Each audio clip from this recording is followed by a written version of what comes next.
차트를 알려준다는 사람들의 영상을 보면 이렇게 말하곤 합니다. 차트를 많이 보면 답이 있습니다. 정말 무책임한 발언이 아닐 수 없는데요.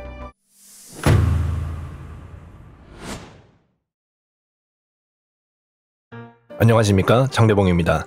트레이딩이라 함은 스캘핑이나 이평선 또는 볼린저 밴드 등 다양한 지표를 이용한 여러가지 매매가 존재합니다.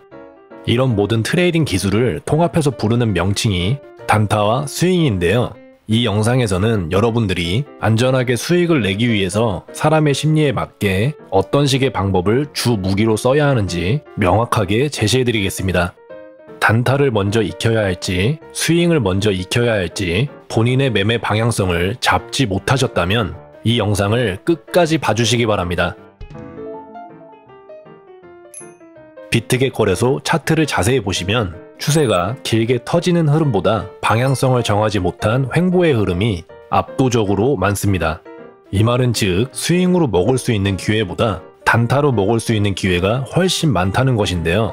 스윙을 성공해서 한 번에 길게 먹게 된다면 단타로서는 볼 수 없는 수익률이 찍히지만 단타 매매로 여러 번 먹게 된다면 수익률이 눈에만 보이지 않을 뿐 복리라는 개념 때문에 스윙으로 한 번 먹는 것보다 단타로 여러 번 먹는 것이 시드 우상향에 있어서는 훨씬 이득입니다.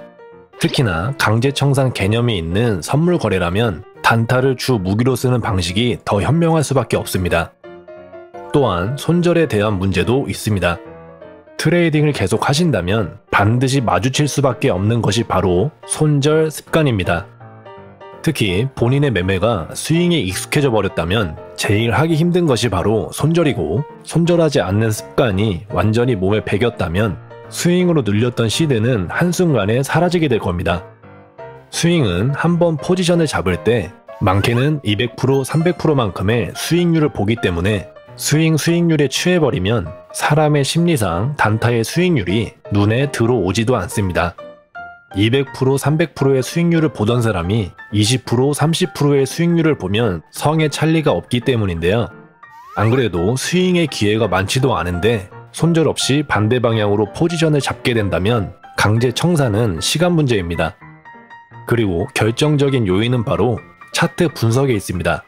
트레이딩 경험이 어느 정도 생기게 된다면 차트를 분석하고 포지션을 진입하려는 심리가 생겨납니다. 그동안의 경험상 손실도 많이 봤기 때문에 손실을 최소화하려는 사람의 심리로 인해 캔들의 모양, 보조지표를 보는 법, 이평선 보는 법, 파동 카운팅 등등 여러가지 분석법들을 배워서 차트에 적용시키려고 하는데요. 여기서는 치명적인 문제점이 있습니다. 많은 분들이 알고 있는 RSI의 가열 구간, 파동 카운팅에 의한 피보나치 비율, 볼린저 밴드 상하단 구간의 지지선 등등 대부분 사람들이 많이 보고 배운 지표 신호에 의한 지지 저항은 추세가 한쪽 방향으로 터진 장에서는 먹히지 않습니다. 예를 들어보겠습니다. 캔들이 강하게 올라오면서 이전 매물대 상단 구간까지 올라왔고 RSI 지표도 감매수 구간에 도달했기 때문에 숏 포지션을 봐야겠다고 생각할 수 있습니다. 하지만 이후에 정작 가격은 추가 상승 쪽으로 가게 됐는데요. 분명히 저항 매물대도 있었고 비교적 큰 시간 프레임인 4시간 봉에서도 과매수 구간이라 숏을 노렸는데 대체 가격은 왜 상승을 한 건지 배웠던 보조지표는 어쩔 때만 맞고 어쩔 때는 안 맞는 코에 걸면 코걸이구나 싶은 생각이 들면서 의아했던 적이 많으실 겁니다. 과연 그동안 공부했던 것들이 잘못된 것일까요?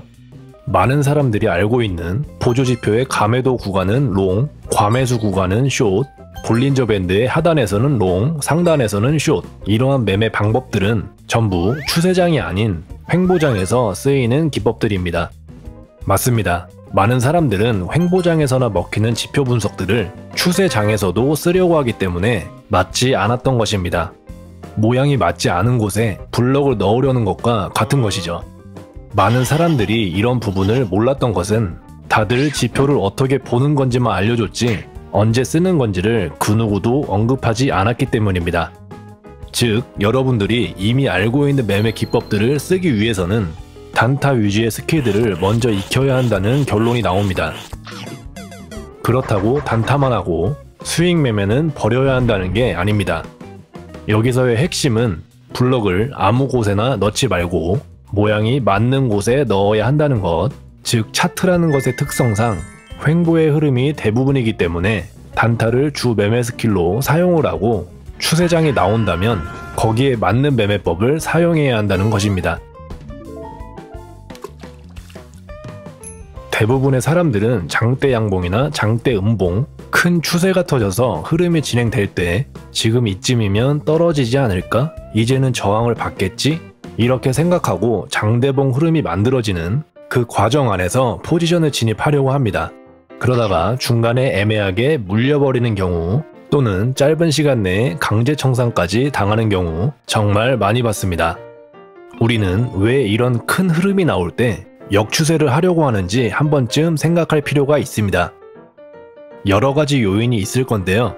본인이 봤었던 방향이 맞았지만 일찍 포지션을 종료한 경우, 아니면 포지션이 없는 와중에 큰 흐름을 보고 따라 타기는 늦은 것 같고 아무것도 안 하자니 남들은 수익 보는데 본인만 수익을 못 내는 것 같은 심리적 압박감으로 역추세라도 먹어보자는 무리수를 두는 경우, 또는 고점이나 저점을 잡고 마음 편하게 길게 홀딩하고 싶은 심리, 이러한 불안정한 심리로 인해서 차트의 방향성이 크게 터졌음에도 불구하고 역추세를 노리게 됩니다. 이런 사람들의 특징은 스윙 타점의 수익률을 적어도 한 번은 맛봤던 사람일 가능성이 매우 높습니다. 장대봉이 터지고 캔들이 쭉쭉 뻗어나갈 때 타점을 놓쳐서 포지션이 없다면 미련 없이 그냥 보내시고 대기하시기 바랍니다. 추세가 터지고 있을 때의 역추세는 위험하지만 추세가 터졌다고 해서 차트는 언제까지고 그 방향으로만 가지 않습니다. 앞서 말씀드렸다시피 차트라는 건 추세의 흐름보다는 횡보의 흐름이 더 많고 추세가 터졌다면 조만간 나오게 될 횡보의 흐름이 나올 것에 대비를 하면 됩니다. 횡보의 흐름이 나오게 된다면 그 안에서도 안전하게 수익을 낼 기회가 많기 때문에 추세 흐름이 이어지고 있는 중간에 무리한 역추세를 진입할 필요가 전혀 없다는 것입니다. 이제 우리는 추세의 장보다 횡보의 장에서 더 집중해서 매매를 해야 하는 이유를 알게 됐습니다. 그렇다면 여기서 필요한 것은 뭘까요? 맞습니다. 바로 횡보장과 추세장을 구분할 수 있는 경험치를 쌓아가시면 되는데요. 차트를 알려준다는 사람들의 영상을 보면 이렇게 말하곤 합니다. 차트를 많이 보세요.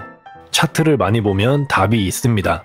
정말 무책임한 발언이 아닐 수 없는데요. 말을 조금만 바꿔서 예를 들어보겠습니다. 낚시를 잘하고 싶으신가요? 그럼 다른 사람이 낚시하는 걸 많이 보세요. 이렇게 말하는 것과 다름없습니다. 어느 미끼를 써야 어떤 물고기가 잡히고 물고기가 많이 몰리는 포인트는 어떤 조건을 갖췄는지, 이런 중요한 포인트 없이 그냥 무작정 보고 배우라는 것은 가르쳐줄 생각이 없으니 알아서 배워라, 이 말과 똑같은 겁니다. 자, 횡보장과 추세장을 구분하기 위해서는 두 가지를 포인트로 두시면 좋습니다. 첫 번째는 바로 캔들의 각도와 길이입니다. 추세가 터졌구나 싶은 시점엔 캔들의 각도와 길이부터 달라집니다. 횡보장에서의 캔들을 보면 음봉과 양봉이 뒤죽박죽 섞여있는 부분이 많지만 추세가 터지기 시작하면 그 방향의 캔들이 거의 장악하다시피 만들어지고 길이 역시 이전에 나온 길이와는 차원이 다른 길이를 보여줍니다.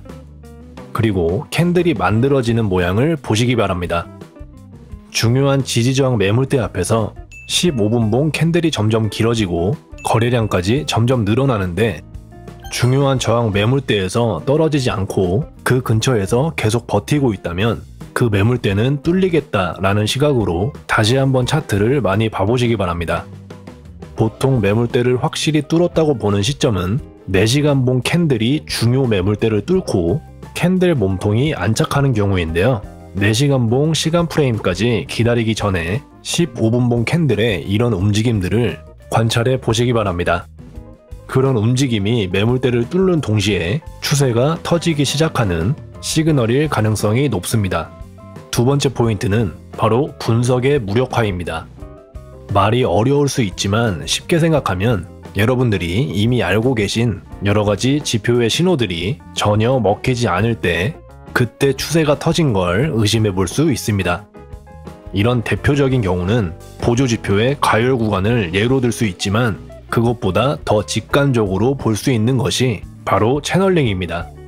15.5K부터 추세가 터지기 시작한 구간을 예시 화면으로 보겠습니다. 15.5K부터 횡보의 흐름이 지속 중에는 채널의 상하단, 미들선의 지지 저항 등 채널링이 잘 들어맞습니다. 그런데 추세가 터지기 시작하는 순간부터 채널링 자체가 먹통이 되어버리는데요. 채널을 수정해서 다시 그려봐도 얼마 지나지 않아서 채널은 또 먹통이 됩니다. 추세가 터진 흐름의 각도가 가파르기 때문에 아무리 채널을 새로 그려도 먹통이 되는 것입니다. 채널링이 먹히지 않다가 어느 순간 캔들 흐름의 각도가 완만해지면서 이건 채널링을 할 수 있겠다 싶은 그림이 눈에 보이면 그때부터 추세 이후에 나오는 횡보장을 대비하시면 됩니다. 왜냐면 추세장이 아닌 횡보장에서는 채널링 안에서의 지지저항이 작용을 하게 될 것이고 눈에 확실히 보이는 그 지지저항에 맞춰서 포지션을 진입하고 손절하는 습관을 길러야 합니다. 이런 포인트들을 파악하고 나서 차트를 많이 보시면 추세장과 횡보장을 구분하는 눈이 발달하게 될 것이고 그때그때 장세에 맞는 매매를 할 수 있게 될 것입니다. 장대봉이 터질 때 포지션이 없다면 기다리는 게 약이고 무리한 역추세는 독이 될 뿐입니다. 추세가 터졌다면 조만간 조정이 올 것이고 기간 조정이든 가격 조정이든 그 조정 안에서는 여러분들이 이미 알고 계신 지표를 활용한 지지 저항이 눈에 띄게 보이는 구간이 옵니다. 그런 구간에서 먼저 승률을 올리시기 바랍니다.